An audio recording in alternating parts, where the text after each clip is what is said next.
Hello, everybody. This is Brian Tonsoni with Delphi Bracketology, a part of StudentUnionSports.com and their podcast group, bringing you Bracket Babblings Week 2 here in late January, about 6 to 7 weeks before the selection committee selects the 68 teams for the 2017 NCAA men's basketball tournament. I'm here with seniors Jesse Scowden and Daniel Jakes, and we're here talking college hoops, seeds, and basketball as we see it on this day. We're recording Tuesday before school. So welcome, fellas. Let's start out with a little bit of talk about the crazy Pac-12. We have three teams that are really top teams fighting for top seeds. Daniel, what do you have with the Pac-12? Well, I still kind of think Arizona is still cream of the crop there. I think they really proved that with their dismantling of UCLA. But, I mean, there's three really good teams at the top. They all know how to play the RPI, just like they did last year. I think that they're still doing that pretty well. So I still think that they're going to get a plenty teams in. But, I mean, I still think Arizona, UCLA, and Oregon are their top three teams. And there's just been a little bit of change at the top. UCLA has been heavily favored. Jesse, talk about how Arizona now is kind of moving up in the rankings. Yeah, with Alonzo Trier, that was a huge pickup for the UCLA game. Their RPI is 13. They're 8. Their strength of schedule is 22. But going with what Daniel said, I actually think Oregon will come out victory or win the Big 12 or Pac-12. They only play Arizona once at home, but they've already beat UCLA at home and plays them only once, but must get Dylan Brooks back healthy, of course. I think that's the key right there. In the recent games, Dylan Brooks went down, and early in the year they lost their 2 games. He wasn't healthy and didn't play, and maybe at the Maui Classic just kind of played a little bit. We had Oregon and UCLA on that 2 to 3 seed line, and then Arizona gets one of their better freshmen back from a suspension in the Trier kid, and they win on the road. And I think that's something else we might talk about later in the podcast, the importance of on-the-road victories, even against maybe not top 50 teams, but anytime you can win on the road in conference. But beating UCLA at Pauley Pavilion was a huge win for Arizona and a boost for their resume. The interesting thing, guys, is they only have 2 or 3 top wins against the top 50. When you compare them against the other top 16 teams, which get your protected seeds, those 3 teams have the least number of top 50 wins. And when you're looking at some team like Butler, who might not be better than those 3, but they have 6 or 7 top 50 wins. So that'll be interesting to see. Let's talk a little bit about the SEC. The SEC is a Kentucky invitational, but there's some teams behind that we thought could give them a push, and they've struggled. The teams right behind them have struggled recently. Plus, there's some jumbled teams fighting for 4th, 5th, and 6th, and maybe a bubble team. Jesse, what do you think about the SEC this year? Yeah, I thought Florida was going to challenge them for winning the SEC, but with a loss at home to Vanderbilt, I don't think that's very plausible. The next team up would be, of course, South Carolina, 14-4. They're 3-3 versus the top 50, so I'd have to go with South Carolina. It was the only team that I could see challenging them, but they lost at Rupp Arena, so. Daniel? I can definitely see that. With Florida sliding, it just seems like the whole SEC, other than Kentucky, just seems to kind of be on the bubble type ish. But, I mean, they're still going to get their teams in. They're still the top 3 teams, but, I mean, it just seems like it's just a whole jumbled mess behind Kentucky. And I think we can say that for a lot of these conferences being jumbled messes after your top tier. We mentioned that in last week's podcast. And then you have a team like Georgia who is on the bubble, been in 1 week in our bracket, out the next week, and they go on the road to Texas A&M, a road victory, had a big lead late, let the lead slip away, then had a controversial call at the end where their player was fouled, but the clock had stopped at 5.6 seconds or 5.3 seconds, froze, and never started again. The officials, by rule, did it right. They timed out how long the play occurred and said that the game was over. And you go from 2 free throws with a chance to take the lead, getting a road victory, which can boost your bubble. That controversial call, that clock stoppage, could be the difference between Georgia getting in and Georgia falling out. Arkansas, another team that has been in our rankings in the 7, 8, 9 rank, they don't have too many top 50 wins. And we can talk all we want about whether the RPI is right, whether the top 50 wins, top 25 wins, all those things that the committee uses are correct. And they're talking about changing it to some different metrics. But they do look at that category. And Arkansas needs to pick up some wins. And who are they going to get? Maybe a Florida they could pick off again. But the SEC teams, if they want to get on the bubble, they're going to have to pull an upset off against Kentucky. And, boy, I think Kentucky's really, really solid. Let's talk a little bit about the Big 12. We obviously have Kansas and Baylor who are fighting for number 1 seeds, and they're pretty much locked to be in the tournament. West Virginia's pretty good as well. And then you have what you said, Daniel, a jumbled mess with a bunch of teams that barely have wins against the top 50, have some decent records, look like good programs.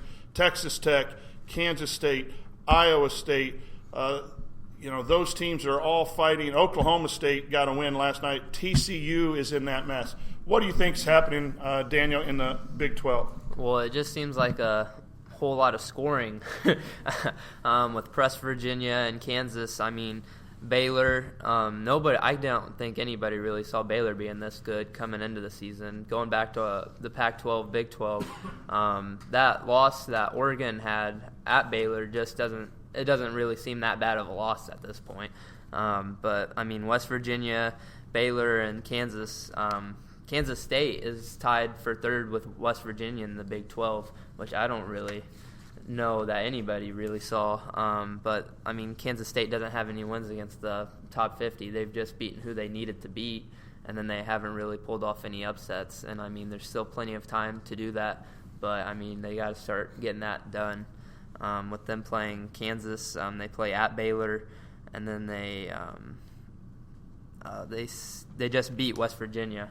And so that was one of their better wins. But Jesse, Big 12. What a disappointment for Texas and Oklahoma. I figured they'd be a lot better than what they are right now. The game last night was actually really good with, I forget his name, but the 5-star hit a 3-game winner. But I thought West Virginia was going to be really good after they beat Baylor. They looked really good. But then they've been on a skid. They lost to TCU. But that's not that bad of a loss. The thing with West Virginia is that, the press is effective. But in the NCAA tournament, guards win. You look at a team, I'd be interested to see when Kansas plays West Virginia. I think that game's Tuesday night as we're recording. I may be wrong about that. And see how those great guards at Kansas can handle that press. And the more you get that press on film, the more the coaches are trying to figure it out and beat it. And I think that's what's happened here lately. But, West Virginia's going to be in the tournament unless something miraculous failure happens. And they will be a hard team to prepare in the tournament if you don't have guards with a two-day turnaround. So those are some conferences that have some good teams, and then they have some messes behind it. We didn't mention Utah, California out west. Those are teams that possibly can make some waves inside a conference and get in the tournament. Let's talk about teams of the week. Teams this week that did what they had to do to either maintain their seed or move up their seed. Daniel, who are your teams of the week as far as seeding goes? My team of the week is Arizona. They went in and beat UCLA. They moved up from a 5 seed to a 2 seed, I believe. And, I mean, that's basically my team of the week. They went in and got a win.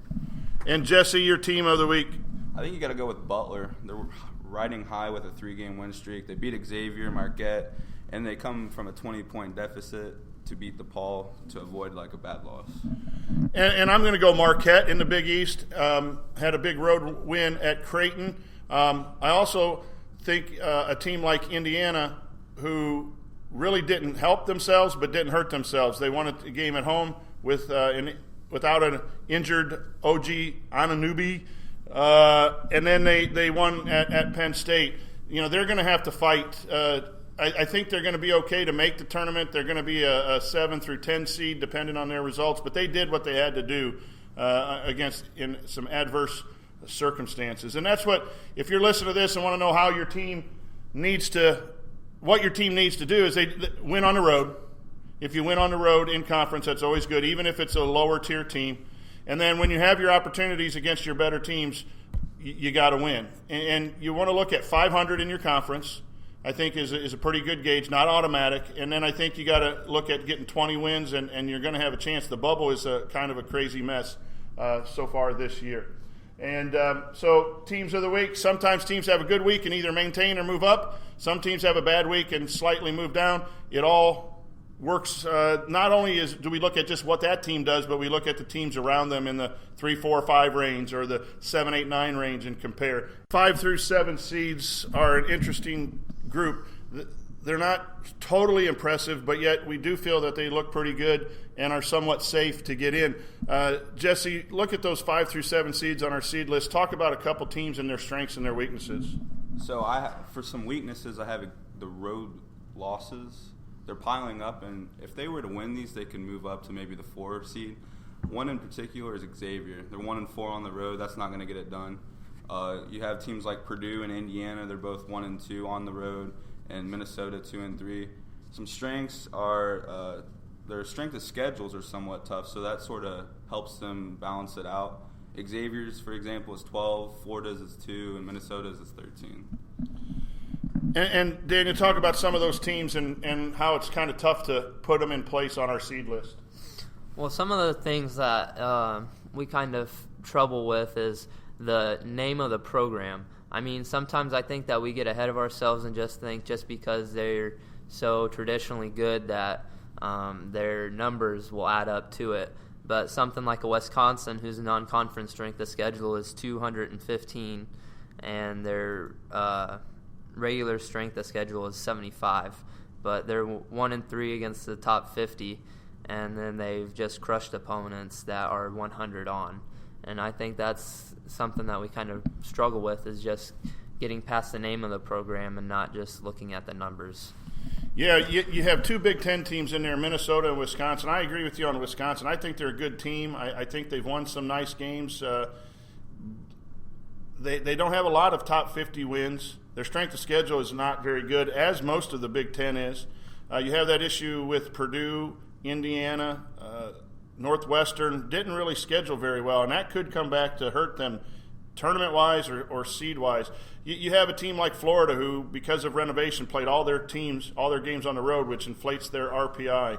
You have a team like Maryland that's won 6 or 7 really close games. If they split those, where are they right now? Are they in the 5, 6, 7 range? So these teams are good teams, but their resumes just don't hold up against the top 4. And if you look at our seed list and you have a team in our 5 through 7 range, maybe even stretch down to the 8 range, what you have to do is you have to maintain. You have to win some games. Don't go on a big losing streak. Don't have huge bad losses, and your team should be rather safe if you can maintain. The teams that we're going to talk about now, the bubble teams, those are teams that you have a bad week, you can be out. You lose 2 games. We had Georgia Tech in. We like their resume. They have 3 top 50 wins, and then boom, boom, they lose 2. Against tough, road losses really aren't horrible, but you lose 2 when you're on the bubble, and you could be out. So let's talk about some of those teams that are either in our 9, 10, 11 range or teams that are out. And for some of the listeners who might be fans of those schools, we'll start with you, Jesse. What do you think? What are some of your bubble teams to watch? I'd keep an eye out on Michigan State. They're currently 12-8. They had, I don't consider a bad loss against Indiana because it was there, but that's not helping themselves at all. Their strength of schedule is 10, though, which I feel like will help them down the road. They actually scheduled really well, 3-4 against the top 50, but their best win is at Minnesota currently right now. Teams that are pretty much in, I believe, Northwestern, 16-4. I believe this is finally the year. They're 2-4 versus the top 50, so I feel like they're in this year. Daniel, some of the bubble teams that you're looking at, either that are in and doing well, or teams that are out that we need to watch. One team that I think we particularly need to keep an eye on is Clemson. I think we have them as an 8 seed. They haven't really beaten anybody. I mean, they have 4 top 50 wins, but they also have a really bad loss against Oklahoma. They lost to Xavier, which isn't a terrible loss, but with how they've been playing as of late, I think Xavier's still going to get into the tournament, but it's as they slide, so does Clemson's resume. they beat Nebraska, which Nebraska just seems to randomly beat good teams, and then they just end up losing to very bad teams. So I don't know how Nebraska's playing, but they still play at Florida State, they still play at Duke, at Miami, Florida, at Virginia Tech, and then they play Florida State again. So I mean, they have more chances to get more top wins. So I think that's one team that we need to keep an eye on. Yeah, the bubble keeps shifting. Last night North Carolina State goes into Duke and beats Duke, and now they have 3 top 50 wins, and one of them is at Duke. And being at Cameron Indoor Stadium and winning is going to be huge come selection week for the tournament. That moved them off the bubble. They were like 7 or 8 in the bubble and moved them in. And then when you move them in and you start comparing to other teams in that range, that they might be a 10 seed right now. And they've had some really bad losses on the road, 50-some plus to North Carolina. So, that's a team that had a good day yesterday. And then you're looking at Clemson's so hard, right? They have 4 top 50 wins. Those are nice. They're not going away, but, boy, they're last in the ACC. And if that continues, I don't know how long you can keep a team in the tournament or in the bracket.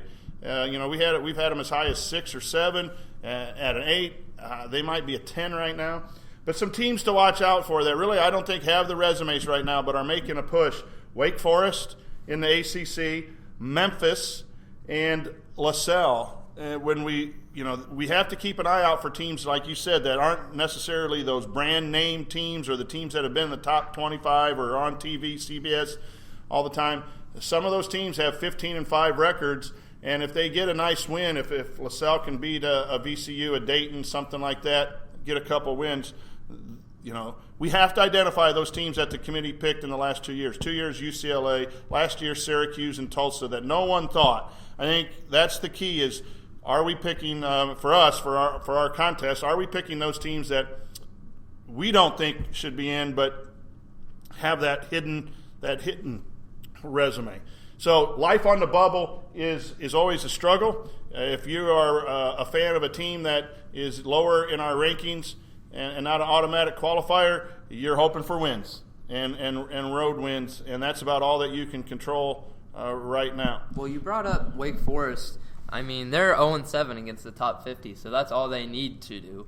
All they need to do is get wins. They have the 5th strength of schedule in the nation, and then 11th non-conference. And so, I mean, all you really have to do for Wake Forest is to beat your opponents. And, I mean, they don't have any bad losses. They're just 0-7 against the top 50. Yeah, their RPI is extremely high. And, right now they're the highest RPI that's not in our bracket. And simply because they haven't beaten any of the top teams. But they're a win away, and in the ACC that can happen at any time. Last thoughts about the week, what's coming up. NCAA basketball, it's right in prime season. Jesse, any thoughts that you have about the tournament? This weekend's big game, Kansas versus Kentucky, is going to be amazing to watch. I feel like that's going to be an NCAA tournament atmosphere. I can't wait for it. One thing that you really just have to do is watch for your bubble teams. They're what really bite you in the butt come bracket season, and I mean sometimes they're not necessarily on TV, but just keep a tab on those scoreline games and just kind of play the bubble. Winning matters, and if your team makes the tournament, they need to win, and they need to win consistently. And so that's it for Bracket Babblings Week 2 here late in January. This is a Delphi Bracketology production along with StudentUnionSports.com and their podcast group. We hope that you enjoy this week's games, and we'll be back shortly with an update on our thoughts on the NCAA tournament bracket. Thank you for listening.